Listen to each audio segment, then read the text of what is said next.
Welcome to the Rim Break Rodeo. We hope this video helps.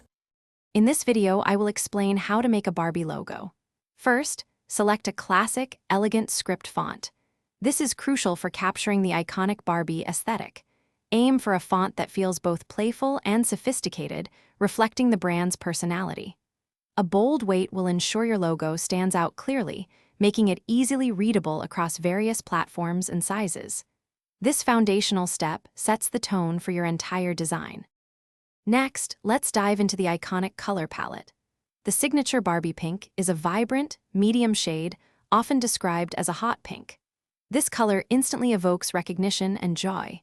You can use a slightly lighter pink for subtle highlights or secondary design elements, adding depth without overwhelming the main color. Incorporating a touch of white or light gray can provide excellent contrast, making your logo pop even more. Now, let's customize the lettering to achieve that distinct Barbie look. Carefully adjust the letter spacing, also known as kerning, to ensure a balanced and flowing appearance. This attention to detail makes a significant difference.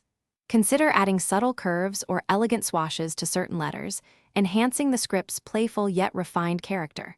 Most importantly, ensure all letters connect smoothly, creating a cohesive and professional design that truly stands out. Finally, let's add some finishing touches to perfect your Barbie logo. Experiment with a slight drop shadow to give your text a three-dimensional quality and added depth. For a more contemporary feel, you might consider applying a subtle gradient to the pink, transitioning from a slightly darker to a lighter shade.